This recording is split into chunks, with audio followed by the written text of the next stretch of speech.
Una vez más dejan exhibidos a estos impresentables prianistas, y es que ahora resulta que sus nuevas propuestas de ellos es que solo la gente culta y educada tenga derecho al voto. Así de cínicos. Imagínense si siguieran en el poder. Sería realmente una dictadura y no lo que estamos viviendo hoy en día con el gobierno de la Cuarta Transformación. Bueno, pues la presidenta Claudia Sheinbaum los deja exhibidos y rebasados por completo.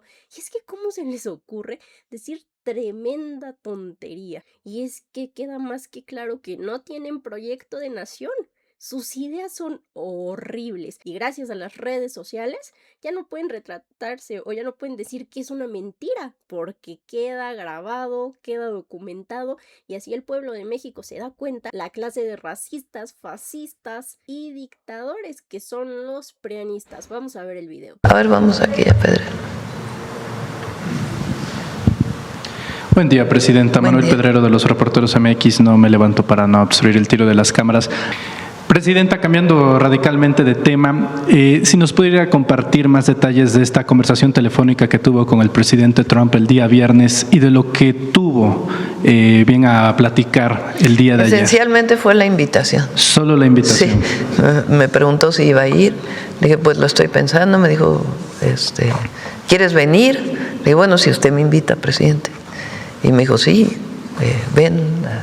Y ayer me dijo, qué bueno que decidiste venir, que estemos los tres países anfitriones. En el medio tiempo pudieron conversar algo más. Pudimos conversar algo, pero también pues no se trata de tener una reunión en medio del partido de fútbol sobre aranceles o otros temas. Pero sí le dije, tenemos varias cosas pendientes y espero que nos podamos llamar nuevamente por teléfono o vernos. Y me dijo, sí, claro que sí.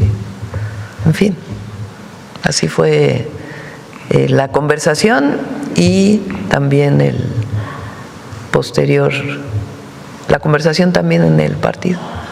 Se lo pregunto por lo siguiente. En conferencias pasadas usted ha mencionado que una cosa es la relación de algunos sectores del gobierno estadounidense con el gobierno mexicano, pero cuando se trata de la figura personal del presidente Trump y usted es distinto. Por lo mismo, preguntarle cuál es el balance que hace estrictamente de la relación Trump-Sheinbaum, no tanto del gobierno mexicano con el gobierno estadounidense.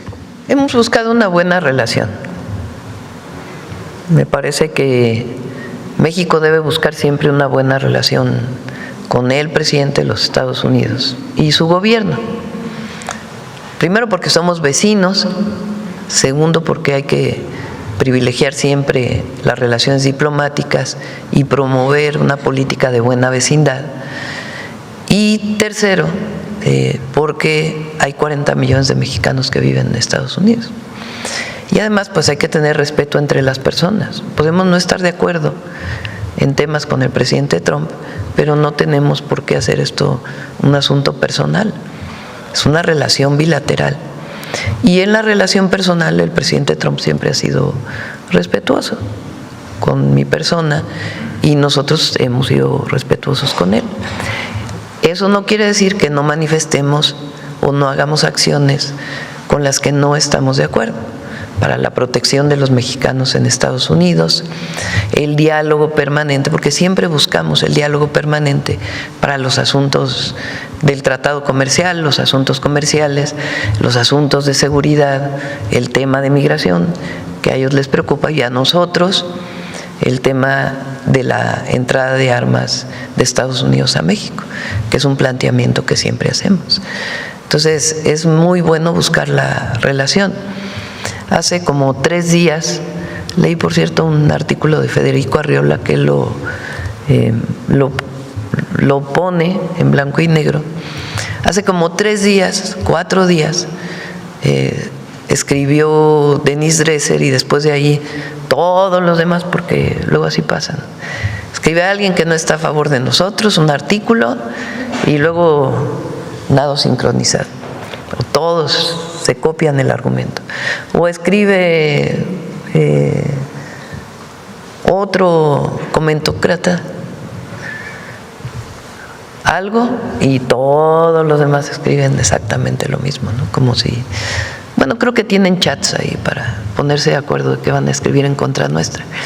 Pero decía que era el peor momento de la relación México-Estados Unidos, que nunca se había visto eso en la historia de México. Jamás. Casi ni en la intervención. Y un día después tengo la conversación con el presidente Trump invitándonos a ir. Y entonces, ¡ay, qué poca consecuencia tiene la presidenta! Primero se pelea y luego va. Bueno, entonces, o sea, lo que hagamos, si no hubiéramos ido, ¿qué hubieran dicho? ¿Cómo es posible que dejen vacío el lugar de México en una Copa Mundial? Es un asunto diplomático por encima del deporte. ¿Cómo van a dejar? ¿No? Eso hubieran dicho, o algo por el estilo. Si vamos, ¿pero por qué va? ¿Cómo es posible? ¿Qué falta de congruencia? ¿Cómo es posible que se sonría con el presidente Trump? No puede ser. ¿Cómo no fue a la inauguración, pero sí fue a la clausura? Bueno, tampoco fue a la inauguración de Estados Unidos del presidente Trump, tampoco fue a la inauguración de Canadá el primer ministro Carney, pero eso no lo dicen. Y el cierre, pues era un asunto de estar los tres juntos, porque los tres organizamos, somos América del Norte. Pero cualquier cosa que hagamos, lo que sea que hagamos, nunca va a haber un reconocimiento. En general, ¿no? Hay quienes sí por ahí reconocen. Lo que buscan es atacar al gobierno de México, a la presidenta y lo que representamos. Entonces, la verdad es que la inconsecuencia pues está del lado de ellos, ¿no? Porque no hay… Lo único es crítica, que propongan una cosa, porque no hay propuestas de proyecto, lo único es atacar. Pero la verdad es que nos fue bien y creo que fue acertada. Primero, a una invitación personal, pues no puede uno… sí podría uno, dependiendo de la circunstancia, pero consideré que a una invitación personal, pues hay que asistir, independientemente de cosas en las que no estamos de acuerdo. Y al final, pues creo que la imagen de los tres presidentes, al final también estuvo el jefe del Estado español, el rey de España, pues muestra también que el deporte también te lleva a relaciones de coordinación. Entonces creo que fue bueno que asistiera y también pues agradecer la invitación, ¿no? Porque podría no haberse presentado la invitación. Menciona usted, no hay propuestas ni proyecto de nación. Permítame cambiar de tema. La semana pasada existieron dos propuestas, no de proyecto de nación, pero sí de las vocerías juveniles del Partido Acción Nacional.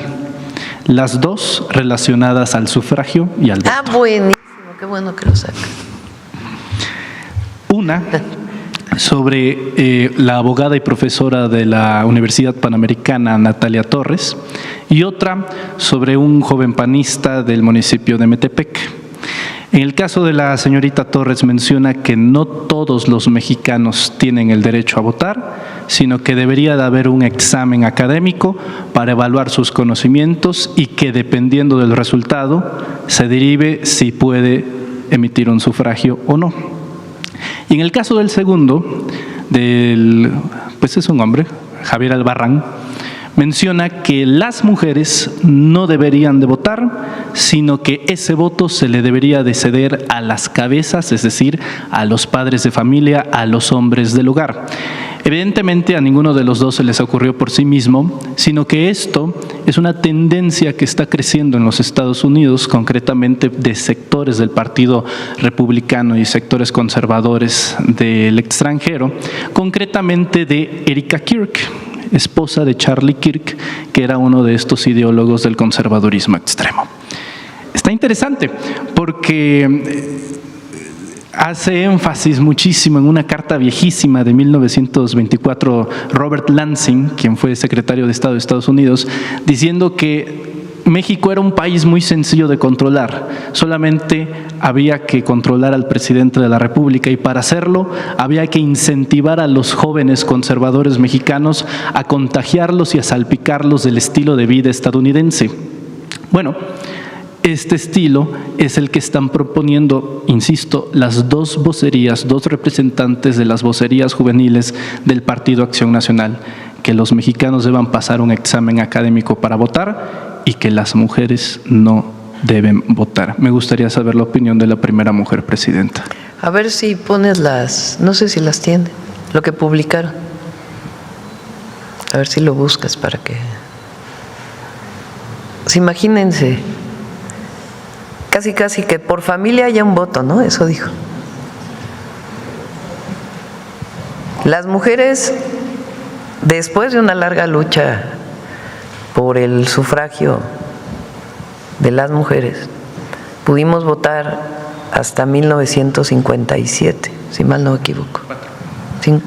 Se aprobó en el 54, pero se pudo votar, a ver, chécale, hasta el 57, a ver si...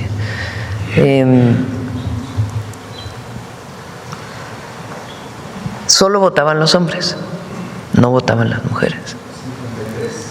53 se aprobó y se pudo votar 55, ni tú ni yo, pero sí, 53 y 55. Y venía pues de una larga movilización de mujeres por derecho al voto, ya se había logrado en otros países y en México, ¿no?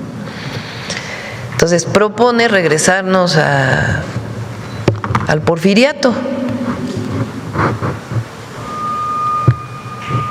O sea, todavía por el general Cárdenas, por el presidente Cárdenas, no votaron las mujeres. Por Ávila Camacho, no votaron las mujeres. Hasta el 55 estaba de presidente Ruiz Cortines. A ver, chécale. Ruiz Cortines. Pudimos votar las mujeres.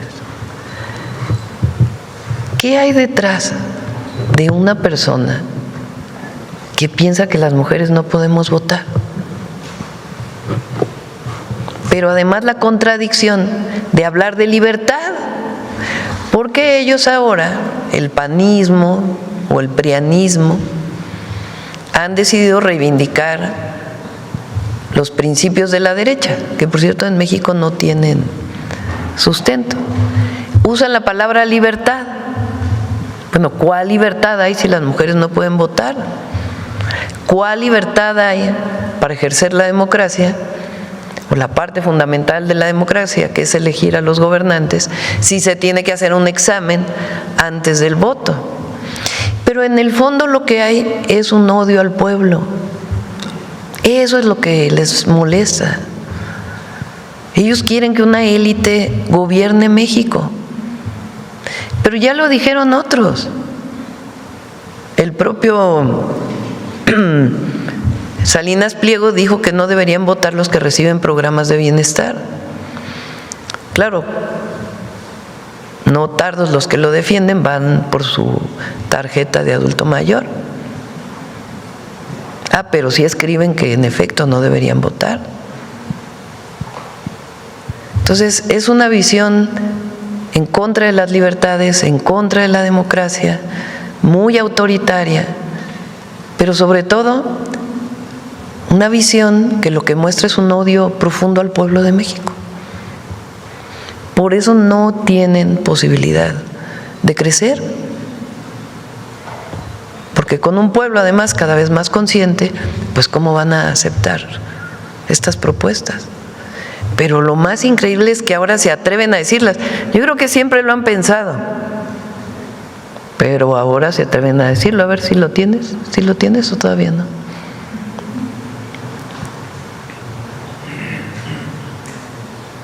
¿Sí lo tienes? A ver, él es. Ella es Natalia Torres. ¿Y su Es académica, ¿no? Es profesora en la Universidad Panamericana de Derecho Constitucional. A ver. O deja todo eso, yo en algún momento hice una propuesta que solamente pudieras tener acceso al voto con el conocimiento mínimo básico indispensable de lo que es el Estado. O sea, las razones por las que vas a votar. Vamos a tratar de atacarlo todos los frentes. Te pueden decir, es que no toda la gente tenía acceso a la educación. Es un buen punto. ¿Qué pasaría si el INE, tal vez no se ha inventado un órgano de información electoral, vamos a poner, hiciera varias jornadas de sesiones o de clases que tú debes tener para hacer ciertos exámenes y que con esos exámenes tengas tu credencial de votar? Estoy tratando de eliminar la brecha entre educación pública y privada, entre temas de educación. Yo te doy los cursos, yo te doy la información que necesitas saber. ¿Y a qué información me refiero? Hay 3 poderes de la Unión: Ejecutivo, Legislativo y Judicial. Esto hace un presidente, esto hace un diputado, esto hace un senador, esto hace el Poder Judicial en general. Tienes 32 entidades federativas, esto hace un gobernador, estos son los regidores, ¿sabes? O sea, como una cosa de solo entender por quién estás votando, por qué vas a votar. Si hoy a la fecha hay gente que puede votar por diputados y senadores, no tienen idea de cuáles son las diferencias, cuál es la diferencia entre un diputado local y un federal. A veces como que podría no percibirse, ese tipo de cosas. Bueno, hay unos que tienen doctorado y tampoco saben. Adelante el otro.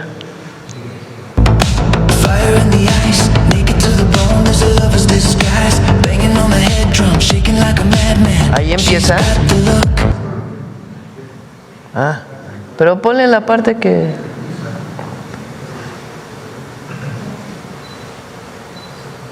Y yo lo pienso así: si votáramos por casa, por familia, y hubiera un responsable de emitir ese voto, alguien que no piense solo en él, sino en todos, pensando en su esposa.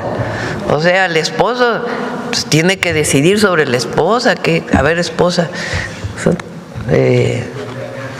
¿qué haces? ¿Cómo te vistes? ¿Qué comes? Y ya de plano, ¿por quién votas?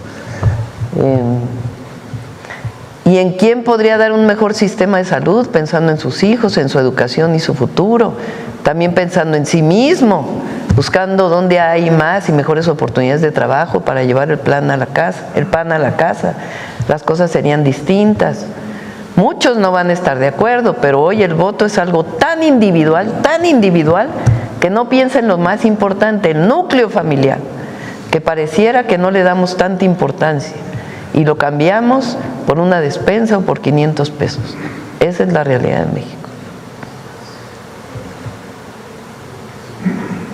Increíble. Fíjense, el voto es el momento quizá más democrático, el día de la elección.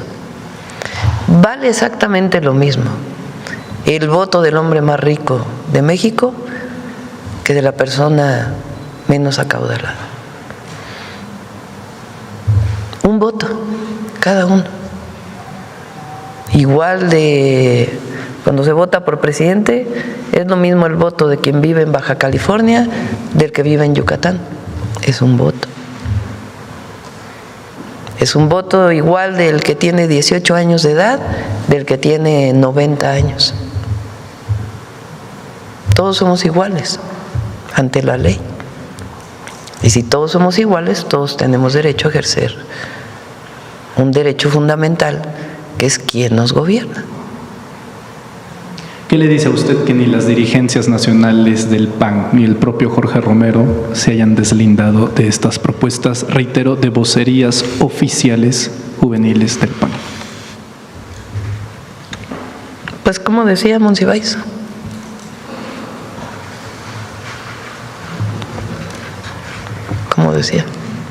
la hipocresía. La doctrina del conservadurismo es la hipocresía. Exactamente. Tal cual. Porque dicen una cosa pero piensan otra. Esa es la verdad. Y por eso hoy no tienen así de... ¿Quién va a estar de acuerdo en México más que ellos y sus amigos? Que el voto, que las mujeres no voten. ¿Quién va a estar de acuerdo con eso? ¿Quién va a estar de acuerdo con que en la familia solo vote el padre de familia? Y además, ¿qué pasa con las familias diversas? O con una mamá que soltera, madre soltera. ¿Qué pasa con ella? Ella no va a poder votar, ¿no? Porque pues no tiene capacidad para definir. Absurdo, antidemocrático, regresivo, porfirista, conservador. y la verdad, pues, fuera de la realidad. Mi pregunta final, Presidenta. La ex primera mujer presidenta de Brasil, Dilma Rousseff, se refirió a usted recientemente hablando del gobierno que encabeza y mencionó que pues era un orgullo que usted estuviera bajo la dirigencia del país. Tiene un valor sustancial porque la izquierda latinoamericana, sobre todo enfocada a la sudamericana, todavía era muy difícil hasta esos entonces que una mujer tuviera el liderazgo de un país, aparte de tal envergadura como lo pudo ser Brasil con Dilma o Michelle Bachelet en Chile. Ahora que cada vez hay menos izquierdistas y sobre todo menos mujeres gobernando en el mundo, ¿qué le refiere a las palabras de Dilma Rousseff? Gracias. Humanistas, a nosotros nos gusta describirnos mejor como humanistas. Agradezco mucho a Dilma. Dilma es una mujer muy preparada, muy preparada.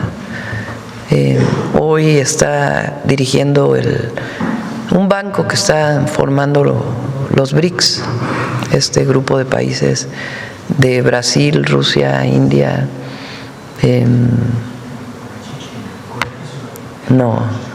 Sudáfrica y Brasil, ¿no? Es así, China, Sudáfrica y Brasil. Rusia, Sudáfrica, bueno, BRICS es Brasil, Rusia, India, China y Sudáfrica. Y fue una muy buena presidenta de Brasil. Ella pues vivió esta situación en donde por razones políticas tuvo que renunciar, pero ganó 2 votaciones en su país y es una mujer muy inteligente, yo le reconozco mucho y muy echada para adelante y le agradezco sus palabras. Vamos a Carlos, a ver. Buenos días a todas y todos. Carlos Navarro, Heraldo Media Group. Presidenta, ¿qué legado quiere dejar esta administración para la atención de la salud mental con esta regulación de la inteligencia artificial, de las tecnologías de la información para la niñez y también de las adolescencias mexicanas? Hay muchos estudios, muchísimos. A ver si, ¿por qué no, Ricardo, Mario, en la página de Saberes MX o en alguna página de la Secretaría ponen a disposición de la gente todos los artículos que hay relacionados con esto, académicos, de difusión? Hay mucha información de cómo las redes sociales provocan adicción a las propias redes, provocan aislamiento social, provocan angustia en las y los jóvenes por distintas razones. Y provocan incluso violencia también. Entonces, el objetivo es que todas las mamás, los papás, maestras, maestros, sepamos esto, primero, que tengamos esta información para que podamos educar a nuestros hijos pues con una visión distinta y que tengamos la información del efecto que tienen estas plataformas. El uso excesivo de estas plataformas, vamos a ponerlo así, porque no es prohibir las plataformas, sino el uso excesivo de estas plataformas en las y los niños y los jóvenes. Y también provocan depresión, está muy estudiado. Entonces, el objetivo al hacer del conocimiento, pues es que no sigan teniendo este impacto en nuestra infancia y jóvenes del país.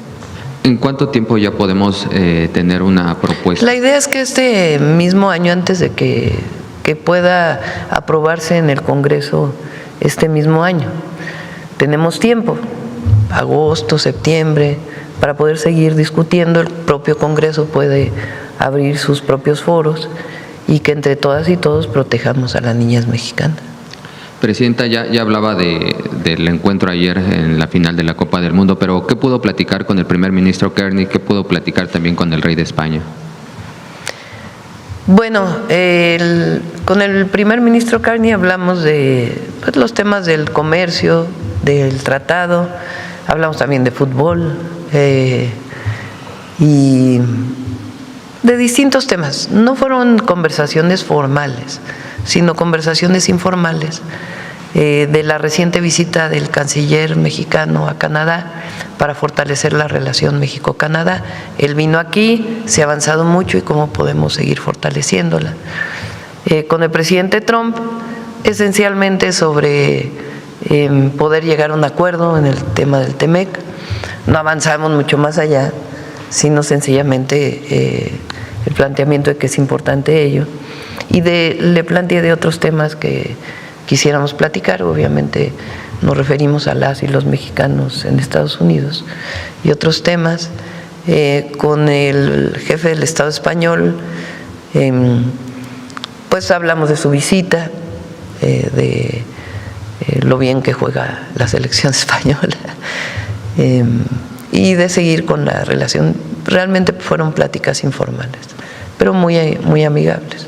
Con estos planteamientos que le hacía de manera informal al presidente Trump, ¿él fue receptivo con estos temas, Presidenta? Sí, él tiene su estilo, el presidente Trump, pero es receptivo y sabe de nuestra preocupación de estos temas y sabe también que su equipo viene esta semana a hablar de estos temas y ya pues habrá momento ya para la formalidad.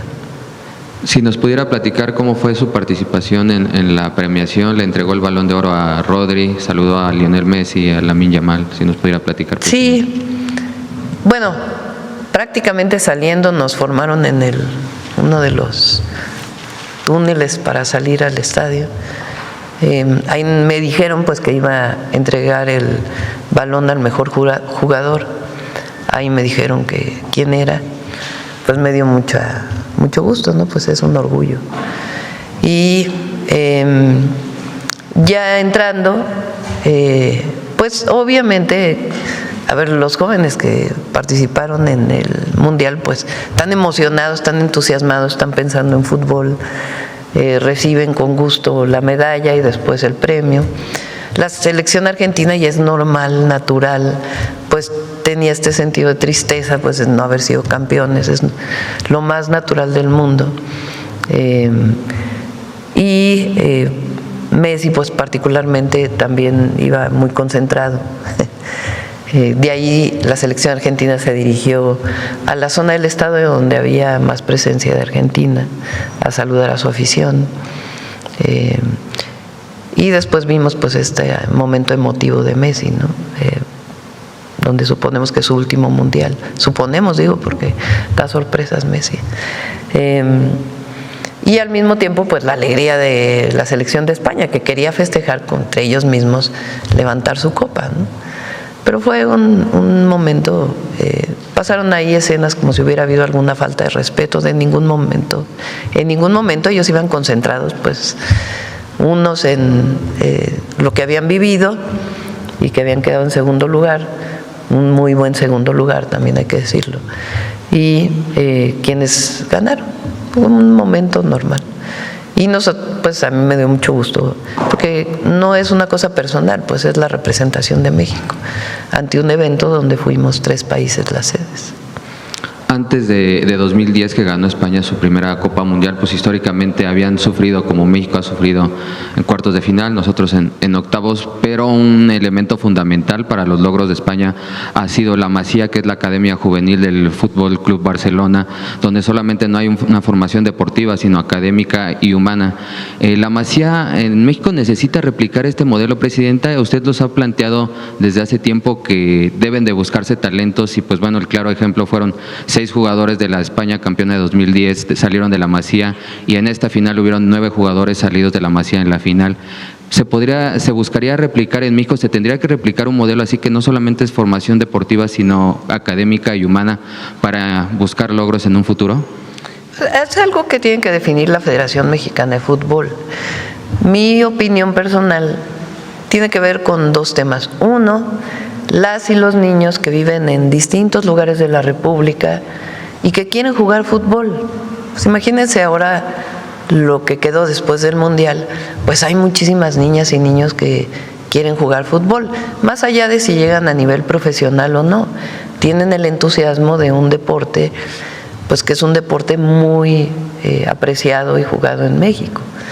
Entonces, por eso cuando vienen las federaciones aquí, o la Federación Mexicana de Fútbol con los distintos clubes, pues el compromiso es ampliar las escuelas.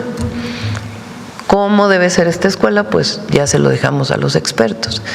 Pero que es un buen modelo el de Barcelona, el Club Pachuca tiene su universidad y hay otros clubes que tienen también su esquema. A mí me parece que debería de ampliarse, jugar fútbol desde las escuelas y que también los clubes de fútbol pues tengan esta masificación hacia abajo y de ahí pues que salgan los talentos de las y los jóvenes mexicanos para poder jugar en un club o en la selección. Entonces, esta masificación del fútbol y el hacer de este deporte algo como fue ahora, algo social, más allá de la parte de competencia, pues es, creo, un legado que debemos dejar del tercer mundial que se celebra en México, que no es que fue el mundial y ya se acabó todo, sino que sigue el mundial social en todos los lugares de la República y que la federación pues también haga su parte en las escuelas. Ahora, quiero decirles que todas y todos, desde el presidente Trump hasta el ministro Carney, el rey de España, quienes tuve oportunidad de platicar, todos hablando maravillas de la selección nacional. Las dos cosas, de qué bien hizo México en la recepción del Mundial, todos felicitando a la afición, la alegría con la que se vivió, cómo recibimos tanto a las selecciones de otros países como a los turistas, a los aficionados, como del buen desempeño de la selección. Todos me felicitaron y a través de esto pues les mando una felicitación nuevamente a la selección nacional, porque a través mío pues persona que se acercaba me decía qué bien jugó la selección mexicana. Presidenta, ¿qué podemos esperar de la visita de la delegación del USTR? ¿Cuáles son las previsiones? Pues avanzar en el objetivo nuestro. Estados Unidos decide no renovar por 16 años y eso implica, por como está escrito en el tratado, que hay revisiones anuales y en cualquier momento puede ampliarse a 16 años más. Nuestro objetivo es que esta fase de revisión, que es el primer año de la revisión, podamos llegar a acuerdos de tal manera que los siguientes años ya solo sea un checklist, por decir así, una lista, una revisión de que se cumple con lo que este año acordamos y no una revisión cada año pues que no ayuda ni a Estados Unidos, ni a Canadá, ni a México. Entonces nuestro objetivo y esperemos pues poder llegar a una serie de acuerdos. Estados Unidos lo que quiere es que haya más reglas de origen. ¿Qué quiere decir reglas de origen? Que más partes de un producto se produzcan en la región. Pero ellos también quieren que esas reglas de origen digan que una parte muy importante se produce en Estados Unidos. Ahora hay algunos esquemas que lo dicen en el tratado actual, pero pues también nosotros tenemos que cuidar la economía mexicana, no es nada más lo que ellos nos digan que debemos hacer. Y obviamente nosotros queremos una disminución de las tarifas o de los aranceles de lo que le llaman 232, que es el acero y los automóviles. Y en ese diálogo estamos viendo de qué manera podemos llegar a acuerdos. Y ya por último, pues con este ajuste de agenda quedó pendiente todo lo que iban a informar sobre qué se va a hacer en el Sargazo, en las playas de Quintana Roo. Lo vamos a informar más o menos en 15 días. Tuvimos el sargazo ha aumentado. El sargazo es un alga que no está muy claro de dónde proviene, ni por qué se ha presentado cada vez con mayor volumen en todas las playas del Caribe, no solamente en el Caribe mexicano. El año pasado el sargazo, hay una época del sargazo que fue de más o menos abril a septiembre y ahora inició un poco antes y no se sabe si va a la fecha en la que va a terminar. Entonces puede ser el aumento en la temperatura del océano debido al cambio climático, que provoca una aceleración de la reproducción de esta alga, o pueden ser algunos otros mecanismos. Hay quien habla de deforestación y mayor presencia de nutrientes en el océano que provocan que se reproduzca más. Entonces, lo vamos a hacer de una manera integral. Primero, ya existe, pero lo vamos a formalizar, grupos de científicos mexicanos que sigan estudiando el sargazo en comunicación con otros investigadores del mundo. ¿Por qué es el sargazo? ¿Cuál es la causa? ¿Por qué cambian las fechas? Y también, ¿cuál es la mejor forma de atender el sargazo? Hay muchos estudios que tienen bastantes planteamientos. Lo segundo es ampliar la capacidad de la Secretaría de Marina para capturar el sargazo en la mar. Porque el sargazo, cuando llega a las playas, es más difícil, por varias razones. Uno, porque al recogerlo se lleva arena, y al llevarse arena, pues puedes estar impactando las playas. Y segundo, porque lleva un proceso de descomposición, porque es una materia orgánica, y al descomponerse produce pues ciertas sustancias químicas, algunas de ellas no muy benéficas. Entonces es más difícil tratarla cuando llega a las playas. Entonces está evaluando la Secretaría de Marina, o ya tiene algunos planteamientos de cuántos barcos más se tienen que comprar, qué tipo de barcos para poder capturarlo en el mar. Y la tercera es cómo lo reciclamos. Y esto pues en coordinación con el gobierno del estado, Quintana Roo, y también las y los hoteleros. Entonces van a venir los hoteleros más o menos en 15 días otra vez, y ahí vamos a acordar una serie de acciones que tienen que hacer ellos, también el gobierno del estado junto con los municipios y nosotros, y poder hacer un planteamiento más integral. Entonces como en 15 días lo presentamos. Muchas gracias, buen día a todas y todos. Y bueno, hasta aquí la noticia. ¿Ustedes qué opinan? Déjenme sus comentarios y si les gustó el video no olviden darme su like y compartir con todos sus amigos para que también estén bien informados y al tanto de lo que acontece día a día en el país. Te veo en un siguiente video. Hasta luego.